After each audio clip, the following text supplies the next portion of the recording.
Hello friends, welcome back to my channel SRK drama explain. Friends, ये video मैं लोगों के एंटरटेनमेंट के लिए बनाती हूँ, so please watch full, share, subscribe and like this video. Friends, आज की इस वीडियो में मैं एक्सप्लेन करने वाली हूँ टू हेटर्स की अमेजिंग लव स्टोरी, जहाँ पर ये दोनों एक दूसरे से नफरत तो करते हैं लेकिन साथ ही साथ वो एक दूसरे से प्यार भी करते हैं। तो देखना ये इंटरेस्टिंग रहेगा, क्या ये दोनों हेटर्स की लव स्टोरी कंप्लीट हो पाती है कि नहीं।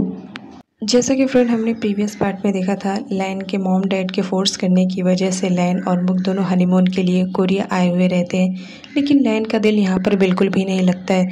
उसने तो पूरी प्लानिंग बनाकर यहाँ पर आया था। इधर मुक लैन के साथ डिफरेंट टाइप्स की फ़ोटो खींचकर उसके पेरेंट्स के फ़ोन पर सेंड करती है, जहाँ पर वो दोनों देखकर बहुत ज़्यादा खुश हो जाते हैं कि चलो बच्चों के बीच हुई गलतफहमी अब धीरे धीरे कम हो रही है। अच्छा किया हमने जो उन्हें हनीमून पे भेज दिया।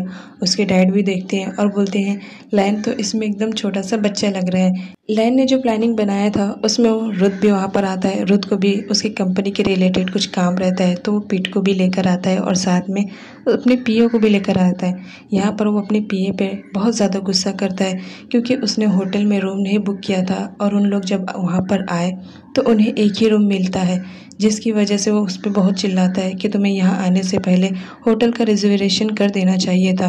अब तुम्हारी बेवकूफ़ी की वजह से हमें रूम एक ही मिल रहा है और बताओ एक रूम में हम लोग कैसे सोएंगे।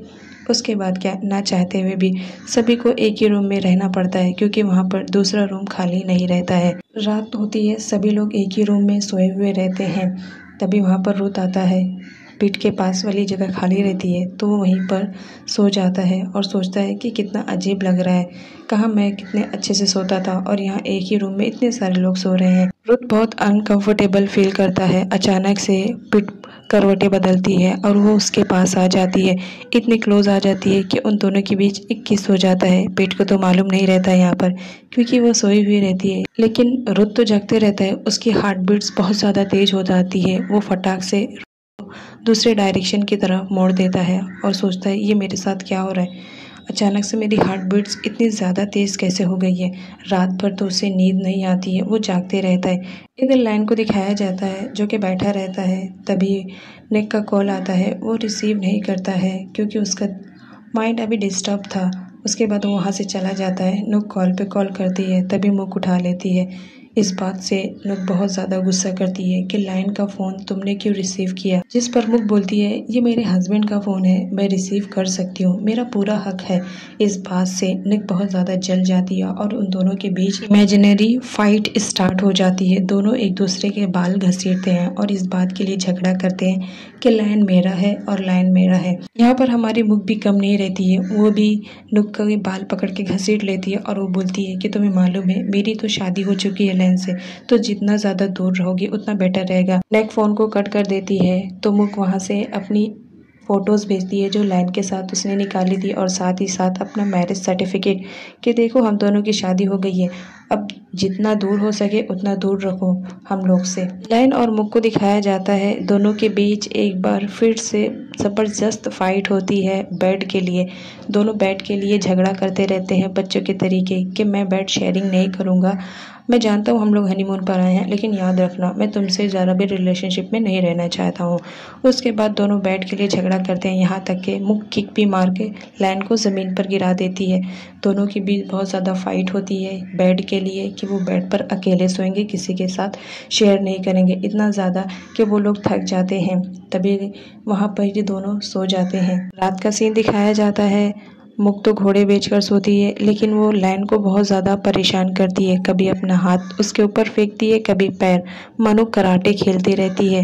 लैन तो बहुत ज़्यादा परेशान हो जाता है, उसे नींद नहीं आती है तो वो रात भर जगते रहता है और सोचता है ये किस लड़की से मेरा पाला पड़ गया है। इधर रुत को दिखाया जाता है जो रात भर सोया नहीं रहता है। वो सुबह मॉर्निंग की एक्सरसाइज कर रहा था, तभी वहाँ पर पीठ आ जाती है। पीठ को देखते ही उसकी हार्ट बीट्स बहुत ज़्यादा तेज़ हो जाती है, वो वहाँ से जाने लगता है। तभी पीठ बोलती है क्या हुआ, तुम्हारी तबीयत ख़राब है क्या, तुम अच्छे दिखाई नहीं दे रहे हो।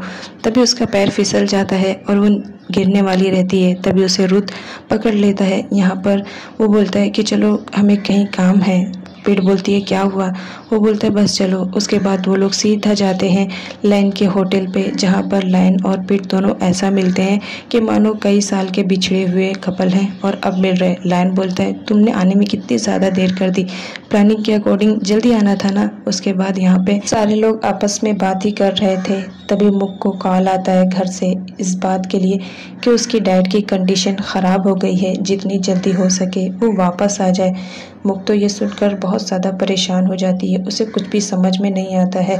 तभी वो रोने लगती है, जिस पर लाइन उसे तसल्ली दिलाता है कि तुम फिक्र मत करो, तुम्हारे डैड ठीक हो जाएंगे। उसके बाद वो लोग वहाँ से सीधा थाईलैंड आ जाते हैं, जहाँ पर मुक अपनी मॉम से मिलती है। यहाँ पर उसकी मॉम का बुरा हाल था, वो बहुत ज़्यादा रोती है इस बात के लिए कि उसके डैड की कंडीशन अब ठीक नहीं है, वो कभी भी मर सकते हैं। जिस मुक और पीट का तो बुरा हाल रहता है, वो लोग इतना ज़्यादा रोते हैं कि प्लीज़ आप ऐसा मत कहिए। साथ ही साथ मैड भी समझाने की कोशिश करती है कि इस वक्त प्रे की ज़रूरत है, रो मत, जितना हो सके प्रे करो अपने फादर के लिए। इधर लाइन के डैड भी उसे समझाते हैं कि इस वक्त तुम्हें मुक के साथ होना चाहिए, इस वक्त उसके घर के हालात बहुत ख़राब हैं, तो तुम अगर उसका सपोर्ट करोगे, उसके साथ में रहोगे तो उसे तसल्ली मिलेगी। जिस पर लाइन को लगता है कि हाँ इस बार उसके डैड सही कह रहे हैं। फिर उसके बाद वो जाता है जहाँ पर मुक बहुत ज़्यादा रोती है।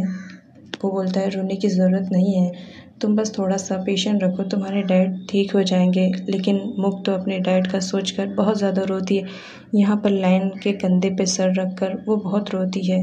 इस वक्त लाइन कुछ भी नहीं रिएक्ट करता है, क्योंकि इस वक्त उसे मुक की सिर्फ तकलीफ़ें ही दिखाई दे रही थी। इधर डॉक्टरों के थ्रू मालूम पड़ता है कि उसके डैड अब नहीं रहे, जिसकी वजह से सारे लोगों का बुरा हाल था। वो लोग बहुत रोते हैं, क्योंकि यहाँ पर पीट और मुक दोनों अपने डैड से बहुत ज़्यादा प्यार करते थे।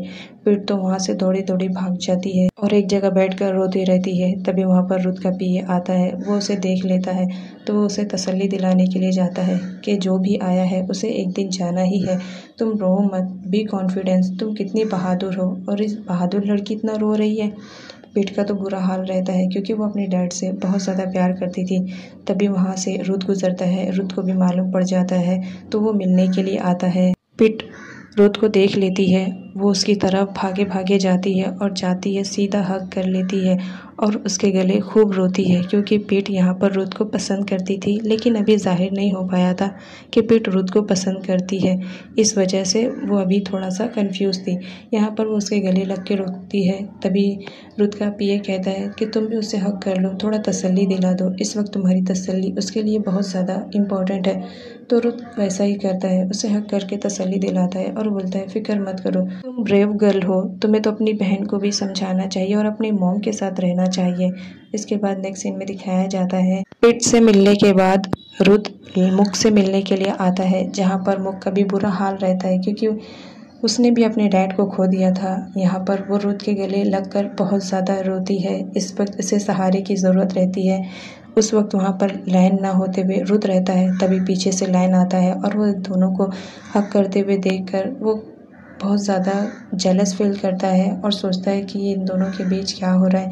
यहाँ पर दिखाया जाता है कि लायन मुक को पसंद करने लगा था, लेकिन वो दिखा नहीं रहा था, क्योंकि वो अपने हाथों मजबूर था, वो किसी और को प्यार करता था। तो वो चला जाता है वहाँ से, लेकिन रुत ने उसे देख लिया था, तो वो उससे मिलने के लिए आता है और उससे बोलता है कि क्या हुआ, कहीं तुम मुझसे प्यार तो नहीं करने लगे हो? याद रखना, तुमने मुझसे प्रॉमिस किया है कि तुम मुझसे प्यार नहीं करोगे, क्योंकि मैं मुझसे प्यार करने वाला हूँ और हमने ये डिसाइड किया था, याद है, कि हम दोनों कभी किसी एक लड़की से प्यार नहीं करेंगे। जिस पर लायन बोलता है हाँ मुझे मालूम है, मैं मुझसे कभी प्यार नहीं कर सकता हूँ, मैं उससे नफ़रत करता हूँ, क्योंकि उसने मेरी पिछली लाइफ में मेरे बहुत से काम को ख़राब किया है। उसी की वजह से मेरी निक, जिससे मैं बहुत ज़्यादा प्यार करता था, वो भी मुझसे दूर है। आगे की अमेजिंग वीडियो को देखने के लिए चैनल को सब्सक्राइब कर दीजिए।